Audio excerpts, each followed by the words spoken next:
going to continue our discussion previously which we had on self awareness. कुछ बातें हमने की थी जो research based थी. अब हम आगे चलते हैं. Before we move on, let's have a look at something very important, that is from the perspective of the teacher. Now the teacher is saying that I've come to a frightening conclusion that I am the decisive element in the classroom. It is my personal approach that creates the climate. It is my daily mood that makes the weather. As a teacher, I possess a tremendous power to make a child's life miserable or joyous. I can be a tool of torture or an instrument of inspiration. I can humiliate or heal. In all situations, it is my response that decides whether a crisis will be escalated or de-escalated, and a child humanized or dehumanized. Now this is very important, and this is from Dr. Haim. ये कौन थे इनकी हम थोड़ी देर में brief history देखेंगे, but this is something that we should keep in mind while we are in the classroom, and this is especially for the early childhood teachers. So when you go in the classroom, please bear in mind that you have a very big and huge responsibility to fulfill. Now we move on to the stages of self-awareness. There are 5 stages जिसमें कि differentiation है, situation है, identification है, permanence है और self consciousness या Meta self awareness जिसे हम कहते हैं वो है स्टेज 5. स्टेज 1 में क्या होता है कि इट स्टार्ट्स फ्रॉम बर्थ. अब ये डिफरेंशिएशन की स्टेज है जिसमें बच्चा अपनी बॉडी को डिफरेंशिएटेड एंटिटी के तौर पे अंडरस्टैंड करने की कोशिश कर रहा होता है कि आई एम समथिंग डिफरेंट और something separate from the environment that is existing. और ये बहुत ही बेसिक सी अंडरस्टैंडिंग होती है, बहुत ही नाइव सी एक सेल्फ अवेयरनेस होती है जो बच्चे की बर्थ से ही स्टार्ट हो जाती है, जिसमें बच्चा इनिशियली सेल्फ को नॉन सेल्फ से डिस्टिंग्विश करता है. जिस तरह पेन की फीलिंग है, जिस तरह हैप्पीनेस की फीलिंग है, जब आप बच्चे को टच करते हैं या उसके साथ प्ले करते हैं तो ही रियलाइजेस कि I am something different from the self, I am self and this is something not part of my self. So this is very basic. Stage 2 जो है वो सिचुएशन है, और इसमें क्या होता है कि बच्चे अपने आप को सिचुएट कर सकते हैं या किसी भी एल्डर को इमिटेट कर सकते हैं by situating themselves in contrast to the other person. For example, अगर आप रोना शुरू कर दें छोटे बच्चों के सामने तो वो भी रोना शुरू कर देंगे. They try to copy you, they try to imitate you. That is when situation is happening and they know कि we are something situating other than the other entity. So ये बहुत ही ज़्यादा साइंटिफिकली आप कह लें कि टर्म्स हैं, but you need to understand those when you are dealing with early childhood level of education. You should know these things. Stage 3 is identification.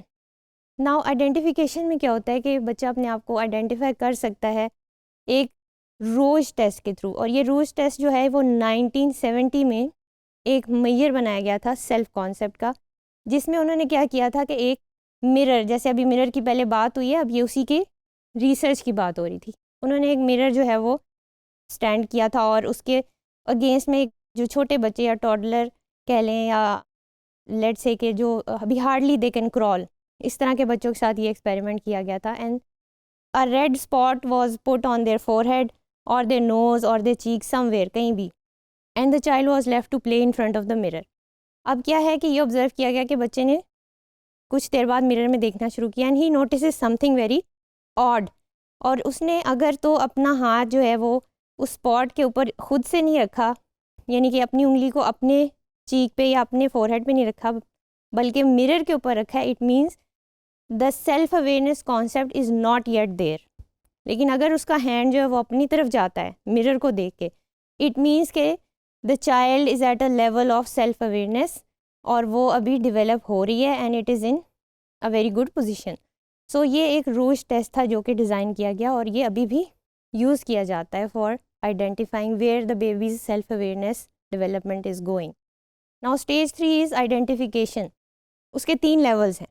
पहला level ये है कि वो अपने आप को समझता है कि मैं डिस्टिंक्ट हूँ इस रेस्ट ऑफ द इन्वायरमेंट से. The image in the mirror is distinct या अलहदा है वो. This is something else and I am something else. This is level 1. Now level 2 is distinct from the in mirror environment. यानी उसको ये भी पता होता है कि जो मिरर में इन्वायरमेंट है वो वाला इन्वायरमेंट डिफरेंट है और ये वाला मैं डिफरेंट हूँ और ये वाला मैं डिफरेंट हूँ. Now this is too much मीज़ और इसमें आप easily confuse हो सकते हैं, but just don't get too fussy about it. You have to understand that there are levels of identification. The third level is representation of themselves as identification. जब बच्चे को ये identify हो जाता है purely and completely कि I am the person that is in the image of this mirror and that is a reflection and that is also me and that is me that other people are seeing through that image. तो इसलिए उसको अपना वो वाला concept जो advance level का concept है that is level 3 of the self awareness stage. अब लेवल 4 जो है वो क्या कहता है, वो कहता है कि परमानेंस. और इसमें एक डिलेमा बन जाता है बच्चे के लिए जिसमें उसको ये समझ नहीं आती कि ये जो मिरर में पर्सन है that is me but it is not me. और उसको रियलिटी को कन्फिगर करने में या उसको कॉम्प्रिहेंड करने में थोड़ी सी प्रॉब्लम हो रही होती है, but don't worry you will get over it. तो इसलिए मी बट नॉट मी का डिलेमा ये भी रिसर्चर्स आइडेंटिफाई करते हैं, ये स्टेज 4 पर होता है. और इसमें वो आगे मज़ीद आगे इस डिलेमा से निकल कर ही वो स्टेज 5 तक जाता है, विच इज़ सेल्फ कॉन्शियसनेस और मेटा सेल्फ अवेयरनेस, जिसमें वो ये देख सकता है और ये समझ सकता है कि ये सिर्फ ना सिर्फ मैं हूँ बल्कि ये मैं ही हूँ permanently and it is my permanent image that is being reflected in the mirror and it is the me that everyone else is seeing. So that is called meta self awareness या ये अब stage 5 की self awareness है. अब कुछ activities जो हैं वो आप करवा सकते हैं सेल्फ अवेयरनेस की. फॉर एग्जांपल CBT गेम्स या कॉग्निटिव बिहेवियरल थेरेपी गेम्स जिसमें कि इमोशंस, बिहेवियर्स और social cognitive skills, coping skills, इस तरह की बहुत सारी बेशुमार बोर्ड गेम्स जो हैं वो अवेलेबल हैं. You can use those in your classroom. अच्छा, फिर एक बड़ी और इंटरेस्टिंग सी एक्टिविटी है जो कि वोकल कोचेस, जो एक्सपर्ट वोकल कोचेस हैं उन्होंने करवाई है, and that is related to the self awareness of sound. For example, अगर आप बच्चे को ये सिखाना चाहते हैं कि how do you sound like to other people, मसलन अगर मैं यहाँ पर बात कर रही हूँ, you are listening to my voice in a very different version of what I am hearing of my self. अगर मैं सुनना चाहती हूँ कि मैं किस तरह से साउंड करती हूँ तो उसके लिए मुझे क्या करना होगा कि उसके लिए एक छोटा सा एक्सपेरिमेंट है और ये एक्टिविटी है जो कि एक्सपर्ट्स रिकमेंड करते हैं just to improve the vocal awareness of the children.